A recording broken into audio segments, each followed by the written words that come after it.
Mayor Michelle Wu, welcome to the show. How are you? Hello. I'm great. How are you? Phew, just Thank made you that. very much, How you doing? Mayor Wu, I'm good. for joining us. Oh, we have another present. We always have presents. Let me for tell is you, it more doesn't swag get much from- better. This is great. Oh, swag. Oh, we want to ask I you about love this. swag. Let's do it now. This is Boston Centers for Youth and Family. You're doing something right after the show with them, correct? That's Yes. right. What are you we doing? are cutting the ribbon on a fully renovated new Johnson Center. These are going to be the commemorative bags and T-shirts from that event. So BCYF, our Center for Youth and Families, has a number of spaces, and some of them over time had gotten contracted out to different organizations who were doing great work, but often had a very much more limited target population of who was then using these spaces. This is one where when the contract ran up, the community really wanted everyone from all generations and ages to be able to have a space right next to the housing development and right there. So we spruced it up a little bit. New Nice. basketball courts great. that had been used for storage for many years that will be fully activated, and we're excited to see what comes of it. That's fabulous. Mayor Wu, that is fabulous, but something that is really scary, I think, to a lot of people now, we've seen Hurricane Helene down in Florida, and now this other Hurricane Milton. I think it's been reduced to a category 3, is it 4 now or 3? Winds are Was still 5. 150 miles an hour. So pretty devastating. I didn't realize, so I read this piece in the Globe, we have 47 miles of coastline vulnerable to in Boston to flooding. But supposedly, according to the people at the Conservation Law Foundation, it's going to cost billions of dollars to make our coastline climate resilient. So what do we do? Yeah, the good news is that much of that has been mapped out in terms of knowing what we need to do eventually, and then the details of who actually builds the raised shorelines or berms or other types of interventions, and how do we fund it. Those are going to take longer. Some of this is tied up, for example, with the Army Corps of Engineers, where they are doing a comprehensive study with Boston that will unlock a significant amount of funding, but they aren't scheduled to be done until something like 2027, 2028 in terms of their study. And so the timelines here are much more urgent than we know we will be finished with the entire coastline by. Much of it is private property as well.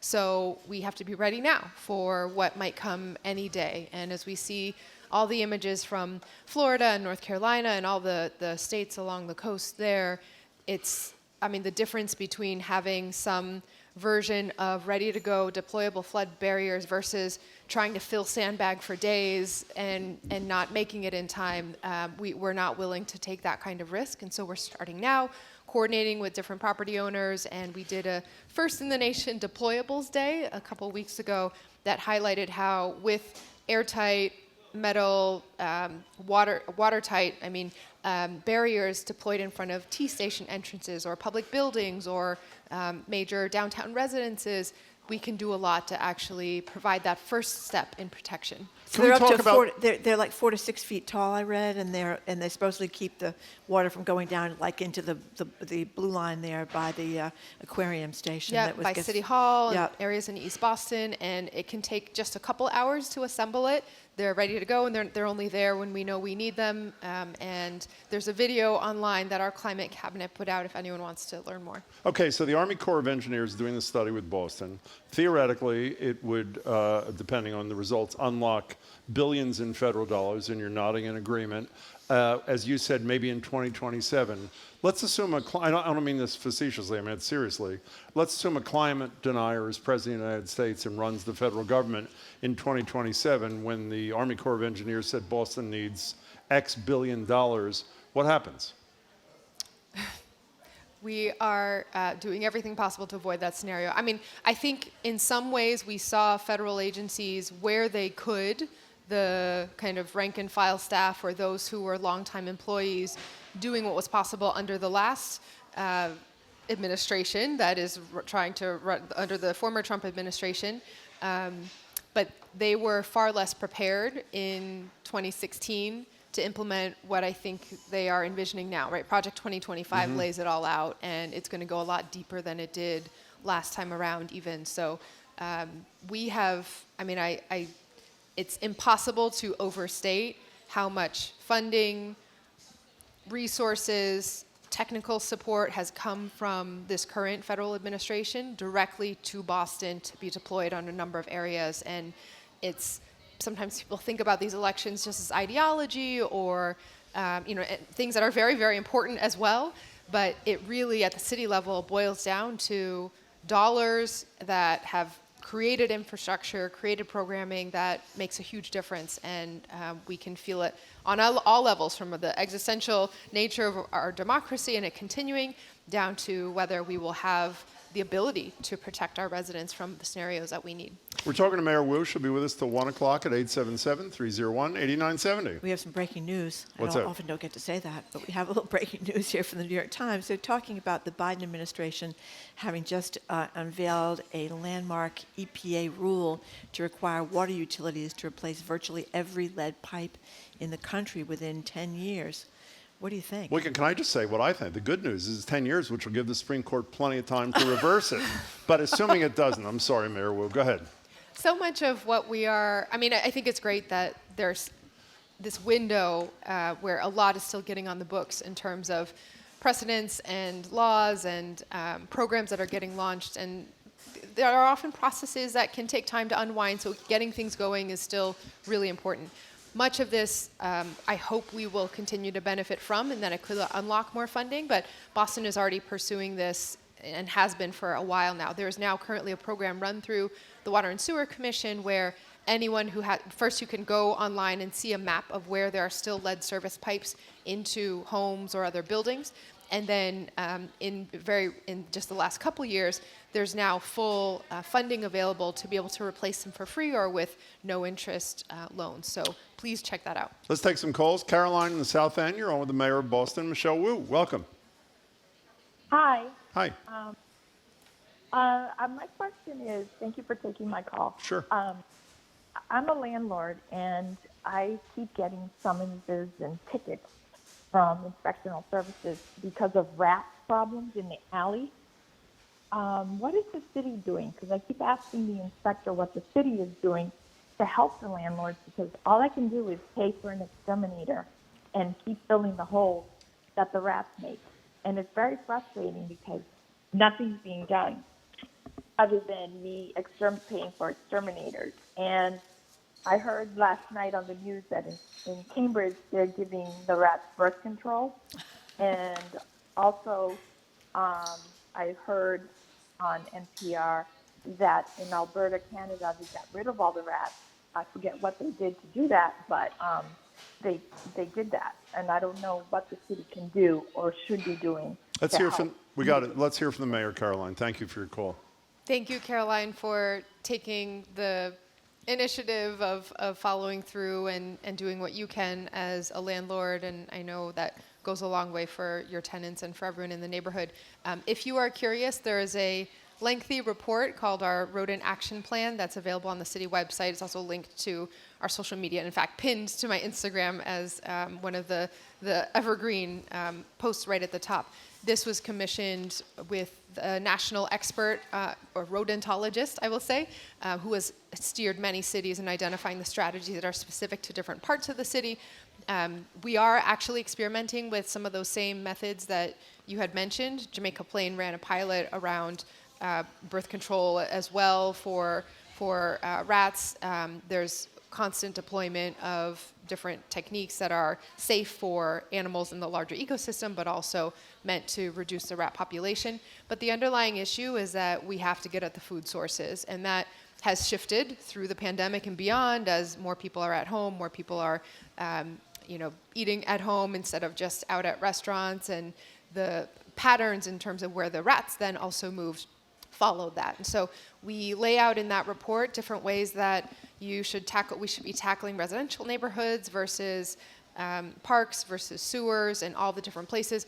Eventually, to really get at this, we need to amend our trash contract most likely and move towards more containerization so that trash is more secure when it is put out for pickup, and that doesn't become a constant food source that no matter what we do on the back end, they're still feeding themselves and then generating more population. Caroline, good luck, and thank you very much for the call.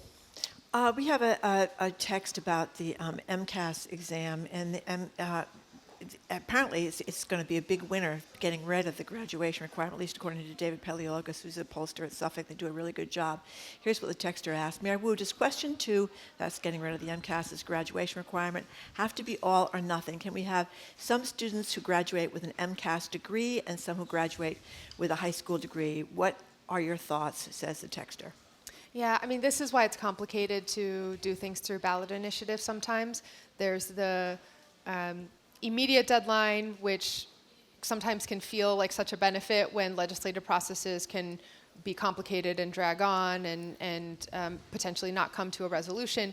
But when a ballot question has the language that it has, that's what's going to happen. And so I'm not taking a position on this ballot question publicly because there are some pieces of it that are important. And then there's some pieces that I think I wish potentially had a little bit more nuance or more language that could be worked in through a legislative process. First, I think it's extremely important for all parts of our community and society that there are high standards and clear standards for our education system.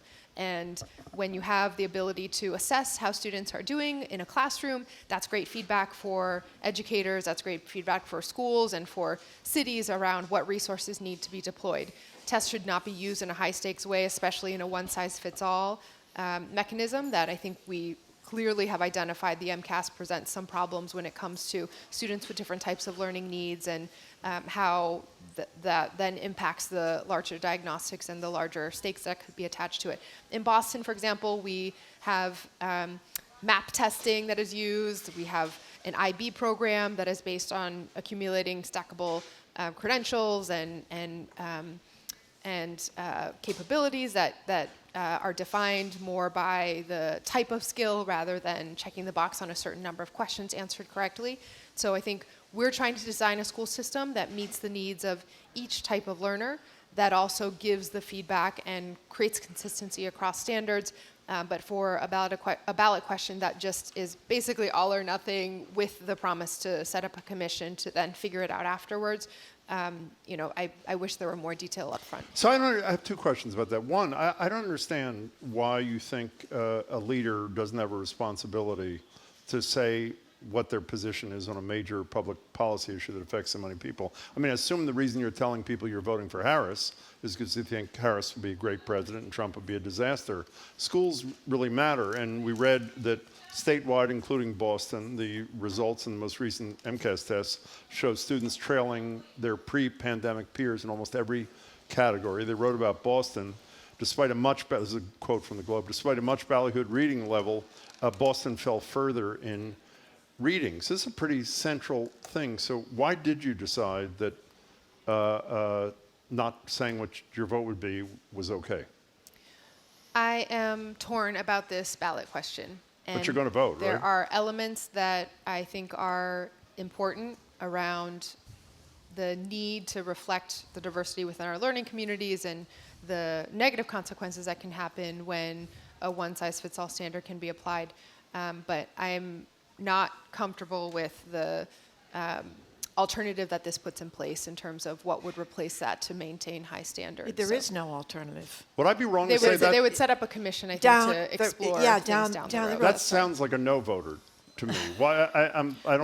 When I I'm trying to separate out my role as an individual voter and when I feel strongly enough about something to fully stand behind a position and with clarity advocate that I believe everyone in the community should feel this way. I think with this one, there's enough gray area that I am not taking a public But you are position. going to vote on it. I will. Yes, Okay. I will vote on everything. Let's go to Ed Nakar. You're on with the mayor of Boston, Michelle Wu. Hey, Ed. Hi. Hi, good morning.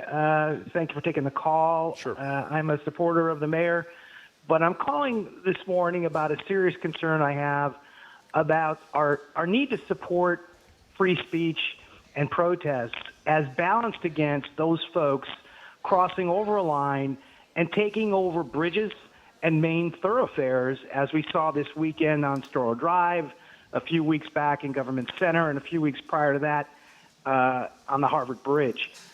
I mean, I don't think my buddies and I can take over the Zakim Bridge to bring attention to the fact that golf prices around here are too high.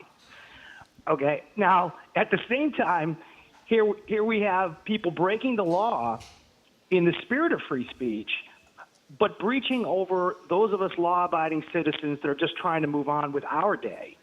And yet it's being done with the support of the mayor's office and BPD. And as I said, I'm a big supporter, Mayor.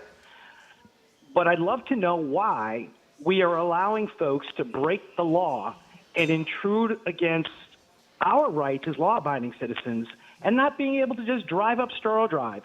Ed is And, obviously talking about thank you for your response. the pro-Palestinian Yes. demonstrations this weekend. Mayor Wu. Yeah, thank you for calling in, Ed. Just to clarify, this was not a permitted or sanctioned event. There was no support that was given to direct or permit this location and manner of the demonstration.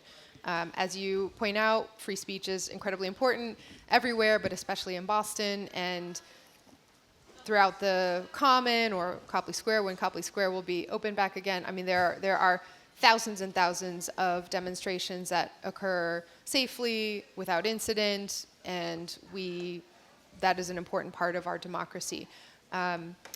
The Boston police and state police responded as quickly as they could to try to clear traffic, or to try to make the roadways clear for traffic as quickly as possible.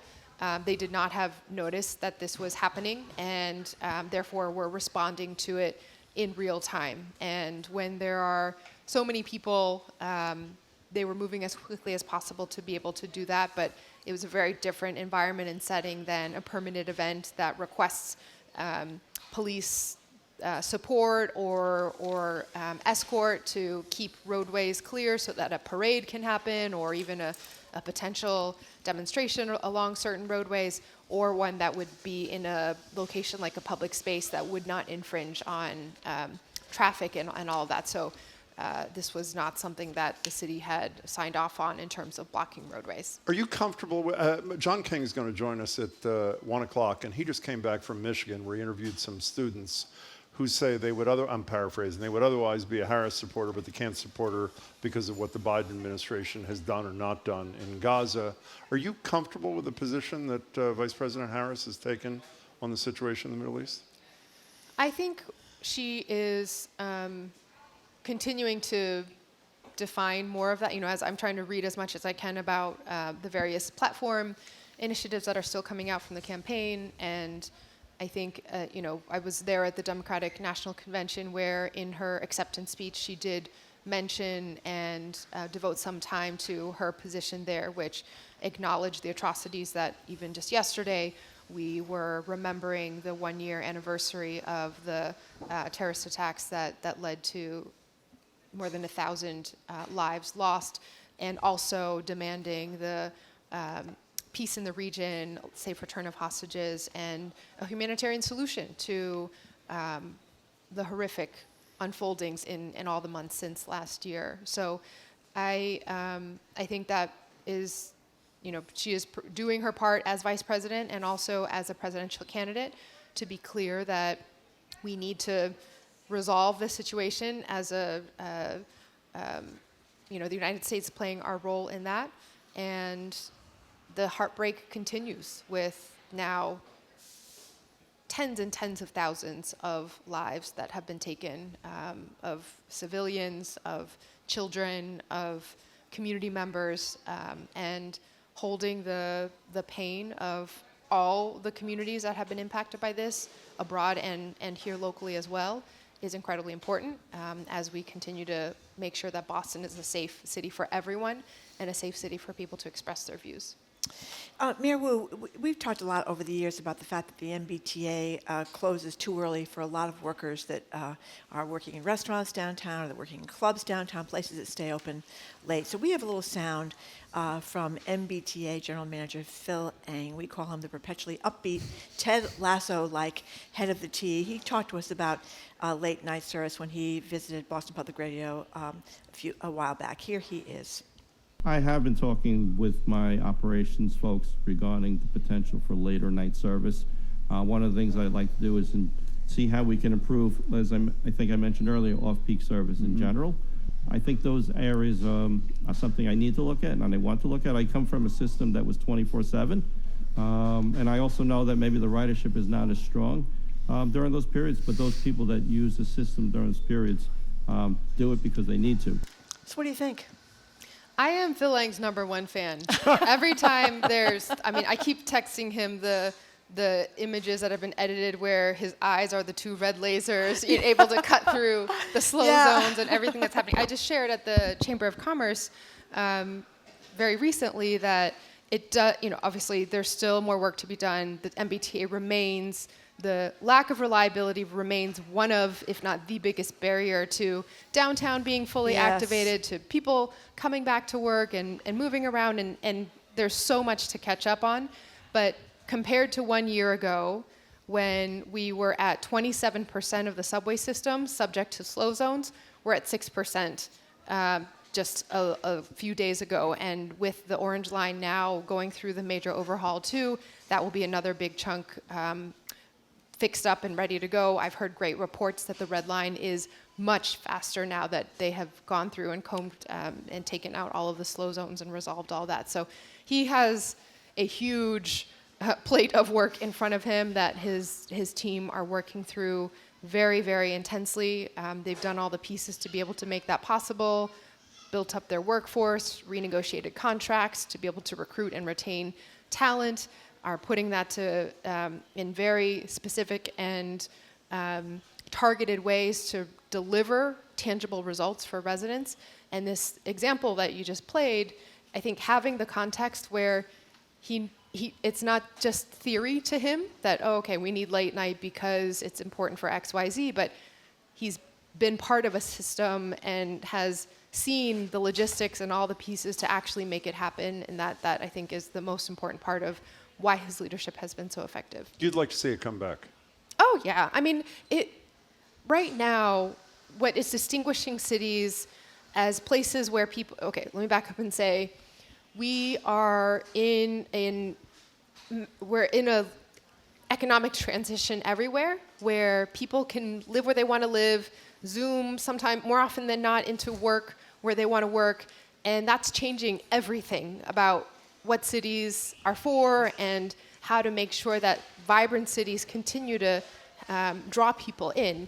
We have to be safe, we have to be family friendly, we have to be climate resilient, we have to be exciting and welcoming and inclusive, and having a thriving nighttime economy not only is about fun and ways to socialize and be together in person, but in a city where so much of our workforce is connected to the healthcare industry, to other 24-hour, our workers who are part of the janitorial staff at large offices. These are all community members who are having to be displaced from Boston because there's no way to both live here and be in the region and get to work on time. And so that would solve a big piece of it, and it would unlock a whole new chunk of our economy. One last question. Have you spoken to Phil Lang about this or no? We haven't talked specifically about late night. He knows many of my priorities, but this is definitely something very exciting that he's willing to explore. Okay. We're talking to the mayor of Boston, Michelle Wu. She's going to be with us to the top of the hour. You're listening to Boston Public Radio, 89.7 GBH. We're speaking with Boston Mayor Michelle Wu. She's here till the top of the hour. You can call her or text her at 877-301-89.7. Do you recognize that tune? Or That sounds good with the audio editing there. Do you know who that was playing that, by the way? Come on. I have stopped dreaming about that song every night now, finally. So a concert for the city, that's what it's called, Yeah. right? Concert for the city. You go out on the stage and you play one of the great songs ever, Gershwin's Rhapsody in Blue. Last year you told us you were terrified when you did Mozart. How are you this year? The Mozart was the slow movement of the Elvira Madigan Madigan, movement, one of my favorites. which is beautiful. Beautiful. But it's not that technically challenging. This one was a stretch, and so I had to engage. I spent about a month preparing and had 3 lessons in the last 3 weeks, one lesson each week with an incredible professor at Berkeley to just kind of get me brushed up. But just for me, it was breathtaking to just absorb the fact that if not the best orchestras in the world, is in our city and opens up their stage for community members to be playing right alongside them. I followed Veronica Robles and her mariachi ensemble, the Boston Children's Chorus, the Boston Festival Orchestra, community members who are incredibly talented, wearing all these other hats, doing their jobs, being doctors, teachers, community Mayors. organizers, and it's just beautiful how our city can come together. Well, you Yeah. did it. It was a beautiful piece, and you did it beautifully. You could be really performing did. with the BSO without being the mayor. Let me tell you that. It was really impressive. No, We're I talking to Michelle We Wu. wonder if you practice at 1 o'clock in the morning. I mean, you got a pretty busy job. You got the kids. Good for you. 877-301-8970. So we've taught you a lot before about your plan to have commercial properties pay more in taxes to take the burden off. It's not more, it's less. Sorry. Okay, but because the fear is that residents are going to have a big hike in That's their right. tax bill. We got a text early on from somebody in Rosendale who claimed her tax bill has already gone up 25%. She texted earlier. You did have a meeting, because once again, you just can't do this. You have to get approval from the state legislature. So you just had a meeting up in Beacon Hill, including with the Senate President Karen Spilka, about trying to do this. So explain what you're trying to do and where it stood after your meeting, which you said was lovely, I think, with Karen Spilka. So the overall goal is to make sure taxes are as stable and predictable next year as they have been for previous years. And our system gets slightly out of whack when property values are reassessed throughout the year and residential values go in a different direction from commercial. So because of changing downtown and remote work patterns, commercial properties in basically every downtown across the country are seeing declines as fewer companies are seeing their workers come in person, and that's affecting the markets. Residential properties continue to be very strong, but what this could mean, and we have our latest data now shows at a citywide level that residents could face up to a 28% spike in their tax bills from one bill to another if there's no legislative relief passed, and commercial properties would see a massive tax break. And so what we are asking is for a similar tool, actually the exact same tool as was implemented 20 years ago when a similar situation happened under Mayor Menino, to smooth that transition out. And so rather than residents having a huge spike and commercial properties having a huge tax break, it would be moderated so that commercial properties would have a decrease, but less, not a massive decrease, less so, and residents would have a moderated change similar to what they experienced in previous years. You said a minute ago that residential rates could go up 28%. The could, not will. Meaning, let's assume the legislature does what it generally does, except on liquor licenses, and not do anything to help Boston. Well, you should speak to that, not me. Not pass this thing which the House has already approved. There are alternatives, even though you don't prefer them. There is cutting of the budget, which I assume you could do. Or have you come out that there is no room to be cutting, and if they don't approve this, there's a 28% increase on residential taxpayers? I want to be clear about this, because that is the number one thing we hear of, why don't you just spend less and therefore you won't need to shift as much between commercial and residential. And that's actually a misunderstanding of the way that tax law works. If we cut the budget, which again is salaries for teachers, police officers, our sanitation workers, and everyone who keeps the city running. But let's say we were to cut the budget significantly. The surplus money that would come in from tax revenues would then go to reserves. It would not affect this shift. The only way that cutting the budget would lead to a change in this, what is impacted from this tool, is if we both cut the budget and then take less than the Prop 2.5 allocated amount. So, not at the risk of getting too down the rabbit hole, several decades ago, cities everywhere in Massachusetts were subject to Proposition 2.5, which cinched a tight belt that budgets had to be balanced by state law, and revenues from property taxes could not go up more than 2.5% each year. Except for new construction. Except for new construction, because your population is growing, so then you need more services. In the 43 or so years that Prop 2.5 has been in place, more than half of those years have seen inflation greater than 2.5%. So just to keep pace with the salaries and basic inflationary pressures, we have to take 2.5% and find other revenue to try to keep up. If we were to take 2.5%, whether from cutting, less than 2.5%, whether from cutting our budget or some other way, we would be forever behind and even trying to catch up even more with inflation of maintaining city services. The ratings agencies have all pointed to the stability of Prop 2.5 as key to our economic stability overall. And so it would actually be a fiscally irresponsible decision to take less than the 2.5% and set us even further below inflation and basically try to kick the can down the road to absorb it later on. Last thing, did you get any indication? Karen Spilka, the Senate President's line was, I brought all the stakeholders together. I don't know what she was saying. And was there any indication that she's going to go the same way as the House, work out some compromise with you, and let the city's leaders do what the city's leaders want to do? I think so. I was at the table with 4 of the advocates who are lobbyists who represent corporate interests. And they have a very specific constituency. And I think we each aired our views that we're very clear where we agree and we're very clear where we disagree. I have since continued to try to engage in conversations with some of those stakeholders about potential ways that we could share more information or even find ways to compromise further. For example, the legislation includes a flexibility window that, when we filed it, we weren't sure if we would actually need it this year or if next year would be the year that this would hit. And so it gives us a 3-year window to implement it at any time and then step down for 3 years after that. But we would be willing to remove that window because we're sure that we will need it next year. We could be more specific about the exact shift numbers. So there's some things that we could do. We also could get at solving the long-term challenge here, which is we need to grow our tax base and expand the sources of revenue. So thinking about how to explore that with stakeholders and/or the use of funds that could help spur new development and housing creation. That is all been put out there. The number one response I hear is cut your budget, and that is actually not a fiscally responsible move to make.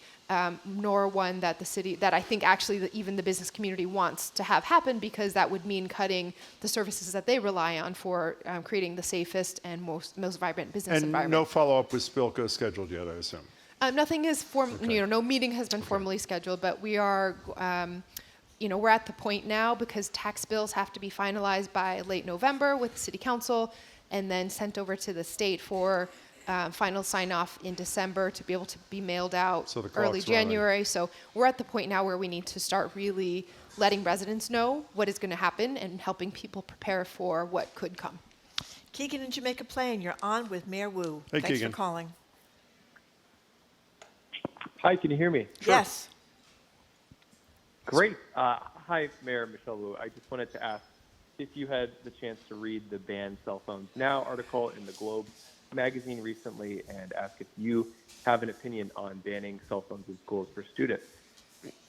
Yeah, I think I read the article that you were talking about. I've read a couple different pieces in the Globe, and I agree that and I hear from educators and from others that it does not help with the learning environment, and actually that students even report that they prefer an environment where everybody doesn't have to be on their phones and remembering how to be in person together and have conversations and not feeling the social pressure to either be silent because everyone's texting or the sort of awkward interactions that can follow. And in fact, in Boston Public Schools, we have already been starting to implement some of this policy. It's on a school-by-school basis, and I think upwards of almost 50 schools this school year have yonder pouches, which lock up the phone at the beginning of the day, and then need the teacher or an administrator to unlock the phone at the end of the day. But each student has their own pouch, and so they continue to have their phone with them or in their locker. Those schools implemented policies after they had some community conversations about what would make sense and how family members and students and educators could all feel comfortable. But the feedback from those from the schools that have already been doing this has been very positive about it, and we'll look to keep building this into a citywide policy. Keegan, thank you for the call. 877-301-8970. Let's go to, John in Weston. Hi, John. Hi, John. Yeah, hi. Thanks for taking my call. Hi, Sure. Mayor Wu. My wife and I recently made a calculated risk to buy a condo in a building on the waterfront in Charlestown. We may live to regret it, but we did a lot of research and talked to a lot of people about that particular location and what was going to be needed for sea rise. And what everybody said was the building itself is in a pretty good location, but it's ultimately the homeowners association is going to have to take some measures on its own, regardless of what the city itself can do. I talked to a senior person in your resiliency office, and he agreed that private landowners have to take a part of this. So I'm wondering what the city is or will be doing to work with private landowners, like homeowners associations, to make sure they're taking adequate measures to protect their buildings. Yeah. So thank you. It's incredibly timely as well, seeing what's happening in particularly the southeast region of the U.S. and the regulations that are now being applied to large condo buildings in Florida, for example, and the ripple effects of that. I think in some ways, I don't know exactly which building you're talking about, but the good news, I'll say, is that any building that was approved fairly recently or built fairly recently and has been in the approval window, certainly from here moving forward, but for the last several years as well, has requirements that are fairly stringent built into mitigation, flood resistance, and climate resilience in general. We however, have a significant number of buildings that were built before those kinds of requirements went into place, and working to help retrofit and also provide the immediate protection is key. And that's a lot of coordination, communication, and outreach between private entities and the city. Some of what, I had talked earlier about our Deployable Stay initiative, some of that is going to be what we'll have to see, large temporary flood barriers that are stood up in front of major buildings in coordination with the property owners, and then a lot of the changes that certain properties are making to their own, the land that is on their own footprint in terms of adding barriers and making sure that the floodwaters won't come. More and more, it is about making sure the mechanicals of the buildings are up on the top versus on the bottom, where that can knock out an entire system and lead to other challenges around heating and cooling and temperature management and safety. So some of this is about the physical construction and the building codes for the buildings. We have adopted the state's most environmentally stringent code that possible, and are looking to continue helping property owners adapt to that. Thanks for your call. We talk a lot, and I'm sure you talk and think a lot about the hospitals that the hopefully soon-to-be indicted Ralph De La Torre used to run. And one of the hospitals that didn't stay open is obviously in your city, Kearney Hospital. There are a couple of things like your reaction. One, there's much criticism some criticism of the governor for not having done enough to keep Kearney Hospital open in some capacity. And what she has done is appointed, I don't know if it's a commission, but we spoke to Michael Curry the other day. Michael and your head of public health, I believe, are co-chairing a committee to address this. One of the issues being that Codman Square is saying that already, not only are their numbers up, but they're seeing sicker patients because they're either not going to the doctor or they're not getting things treated if they are.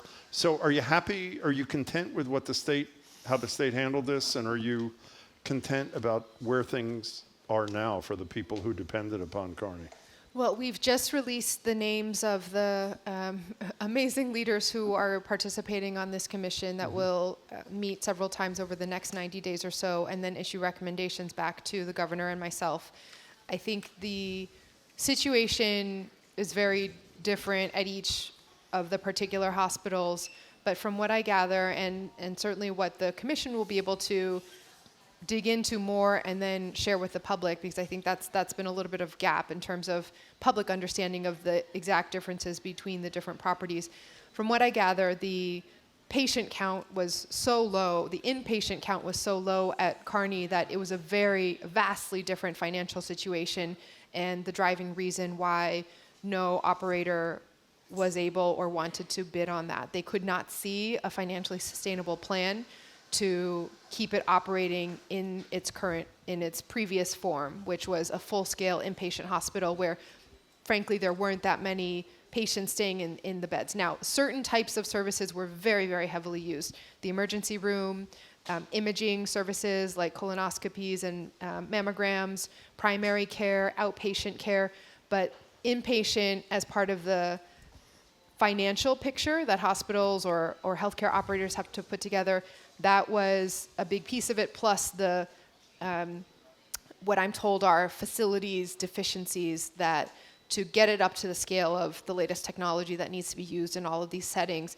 was going to be a very, very big endeavor to put money into the building. And so given that, I think I've had a lot of private conversations with different healthcare institutions and other experts as well. There was pretty unanimous consensus that we absolutely need healthcare access on the site, and that it needs to take a slightly different form than it did before in order to be financially sustainable.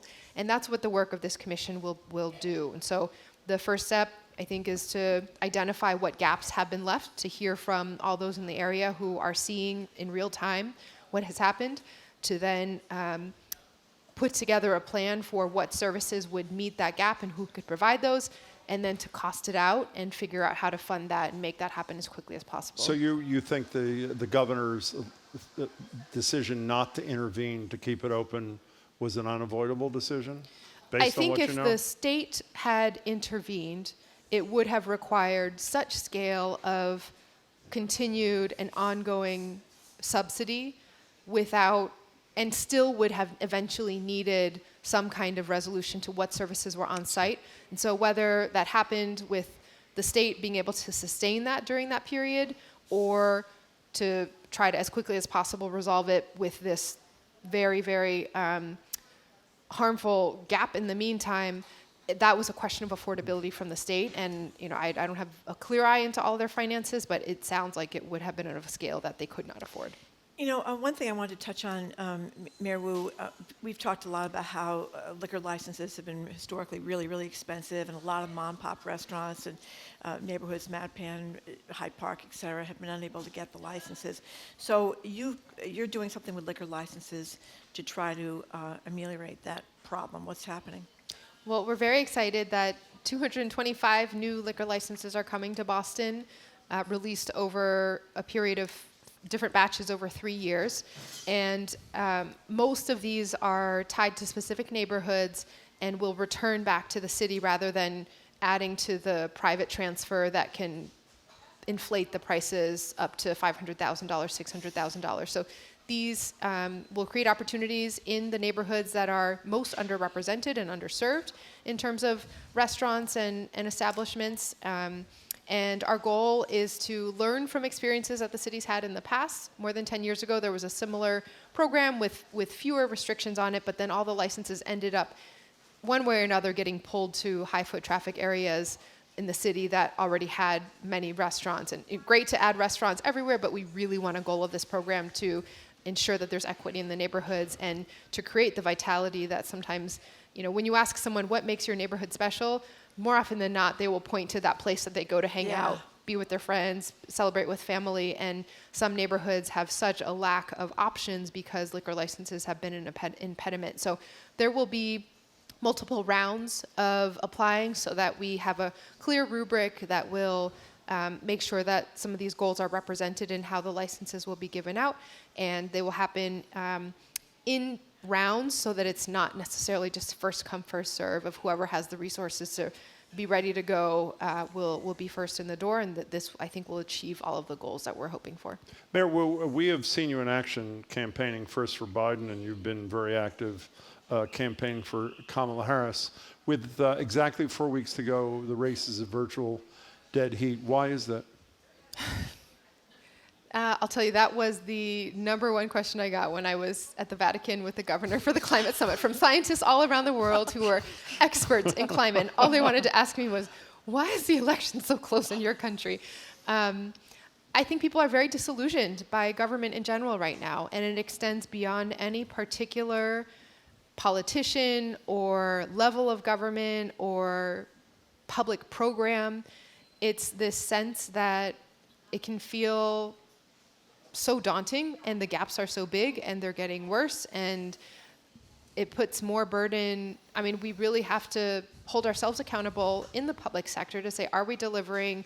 Are we moving as fast as we can move? Are we proving that it matters when you get involved? Because I think some people are now so frustrated and so far from feeling like this is a way to engage and trust that your life will get better, that it's almost, anything goes, will burn down the system, and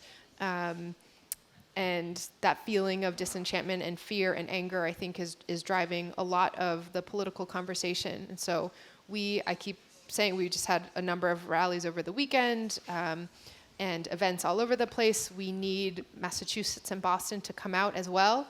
Not only do we have a big impact in rallying neighbors and swing states and your networks in different parts of the country, I know of dedicated efforts locally to go in person to New Hampshire and Pennsylvania and Wisconsin. There's a group that's taking on Atlanta and the Atlanta area and Georgia as well.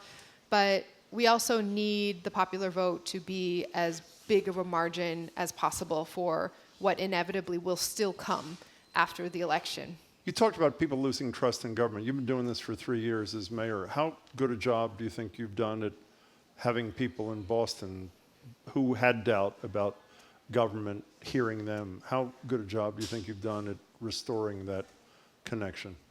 I think, being at the city level is hard because so much of what we experience is based on the larger cross currents of state or especially national and international affairs and government. And so I hope that we have, if you just put a microscope on Boston, we've been very carefully measuring our progress on any number of dimensions. We can show clear advancement in public safety, in affordable housing, in job creation, in schools, and access to open space and climate resiliency. But it still sits within, I have felt, even over the last 3 years, a continued degrading of trust overall. And that's driven by a number of different factors. And I think we're doing our best to try to model what it can look like when it matters and makes a difference when people come together. We can get things done. We can feel immediately the benefit to people's lives. And we, therefore, in Boston, have even more responsibility to take that on, become that proof point and example nationally. Good to see you, Mayor Wu. Thank Thank you you so very much for your much. time. Thank We'll see you you, Missy. soon. for having me.